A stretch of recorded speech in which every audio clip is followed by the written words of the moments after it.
Exercise 2.3 start करेंगे। इसका question number 1 है, find the characteristics of the following numbers. अब हमने इस क्वेश्चन में इन नंबर्स के कैरेक्टरिस्टिक्स फाइंड करने हैं। तो एक्सरसाइज स्टार्ट करने से पहले हम चंद एक जो है ना वो टर्म्स समझ लेते हैं। अच्छा जी, जब हम किसी भी नंबर का लॉग फाइंड करते हैं ना कैलकुलेटर से या जो है वो लॉग टेबल को यूज़ करते हुए, तो जो भी नंबर होता है वो दो करैक्टर और मेंटीसा का सम होता है। ठीक है, जो भी आंसर आता है उसका। फॉर एग्जांपल जैसा कि अगर मैं लॉग फाइंड करता हूँ 4337 का, तो मुझे आंसर मिलता है 3.676372। ठीक है, अब यहाँ पर ये जो हुआ करेगा ना डेसिमल से इस तरफ वाला, जिसको हम इंटेग्रल पार्ट बोलते हैं। ठीक है, ये इंटेग्रल पार्ट है, और डेसिमल से इस तरफ जो है वो डेसिमल पार्ट होता है।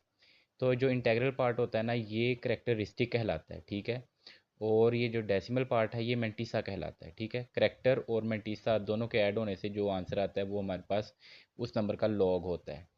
ठीक है, अच्छा जी, अब करेक्टर और मेंटीसा कैसे फाइंड होता है ये हमने देखना है। सबसे पहले करेक्टर देख लेंगे हम कि किसी भी नंबर का जब हम लॉग फाइंड करते हैं तो उसका करैक्टर क्या हो सकता है, तो ये हमने देखना है। तो उसके लिए हमारे पास दो तरह के रूल्स हैं। ठीक है, दो तरह के नंबर्स होंगे, और उनको उनके करैक्टर फाइंड करने के डिफरेंट वेज होंगे। ठीक है, सबसे पहला रूल ये है कि आपने देखना है कि जिस नंबर का आप लॉग फाइंड कर रहे हैं क्या वो नंबर 1 से बड़ा है। ठीक है, आपने सबसे पहले ये देख लेना है। तो उसके लिए क्या रूल है कि उसका करैक्टर क्या हुआ करेगा। तो आपने क्या करना है कि उसका इंटेग्रल पार्ट होता है डेसिमल से लेफ़्ट साइड की तरफ, जो नंबर्स होते हैं वो इंटेग्रल पार्ट होता है इस तरफ को। ठीक है, तो आपने देखना है कि वहाँ पर नॉन ज़ीरो इंटेग्रल नंबर कितने हैं, उनको काउंट कर लेना है आपने, डिजिट्स को।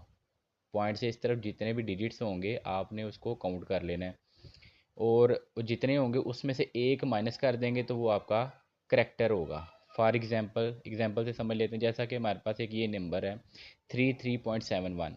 अब अगर मुझसे पूछा जाए कि इसका करेक्टर क्या होगा, तो इसका करेक्टर देख लेते हैं। तो हम यहाँ पर देखेंगे कि इसके इंटेग्रल पार्ट में कितने डिजिट्स हैं, तो तीन तीन मतलब दो डिजिट्स हैं। तो रूल में ये हमने करना होता है कि दो डिजिट हैं तो एक माइनस कर देंगे तो इसका करेक्टर होगा 1 +1। ठीक है जी, ये पॉजिटिव नंबर होगा। इसी तरह अगर हमारे पास एक ये नंबर है 471.35, अब इसके इंटेग्रल पार्ट में तीन डिजिट्स हैं 471। ठीक है, तो तीन डिजिट हैं तो हमने क्या करना होता है 1 माइनस कर देना होता है, तो इसका करेक्टर होगा 2। तो इस तरह से उन नंबर्स का करेक्टर के जो 1 से बड़े होंगे उसका तरीकाकार ये होता है। ठीक है, क्या करना होता है हमने इंटेग्रल पार्ट में से में जो डिजिट्स होते हैं उनको काउंट करना है, और उसमें से एक माइनस कर देना है, तो वो करेक्टर हुआ करेगा। सेकंड तरह के नंबर जो होंगे वो हमारे पास इस तरह के होंगे कि जो 1 से छोटे नंबर होंगे। ठीक है जी, तो उसके लिए करेक्टर फाइंड करने का क्या मेथड है।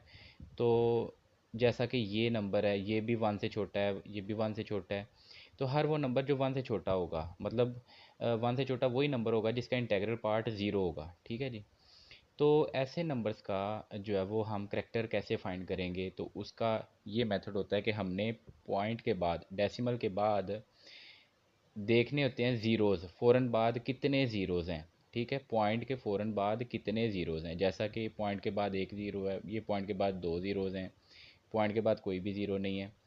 तो इसमें उल्टा जो है वो हम मेथड यूज़ करेंगे, जो कि पीछे हमने ऐसे नंबर जिनका जो कि 1 से बड़े थे उनके लिए यूज़ किया था कि वहाँ पर हम नंबर्स को गिनते थे और -1 करते थे। यहाँ पर हम क्या करेंगे, पॉइंट के बाद ज़ीरोज़ को गिनेंगे, काउंट करेंगे, जितने ज़ीरोज़ होंगे उसमें एक ऐड कर देंगे।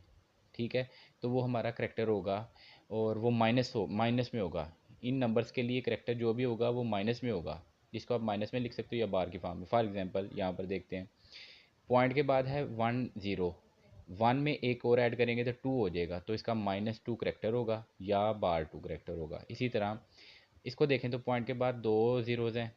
ठीक है, तो दो दो में एक ऐड कर देंगे तो 3 आ जाएगा, इसका करेक्टर -3 और बार 3। ये दोनों ही मेथड होते हैं, ऐसे भी लिख सकते हैं, ऐसे भी लिख सकते हैं। पॉइंट के बाद कितने ज़ीरो, कोई भी ज़ीरो नहीं है, तो कोई भी नहीं है तो -1, जिसका कोई ज़ीरो नहीं होगा उसका -1 होगा करेक्टर, या बार 1। अब हम इसका क्वेश्चन नंबर 1 स्टार्ट करते हैं, जिसमें हमने इन नंबर्स के करेक्टर्स फाइंड करने हैं, ठीक है।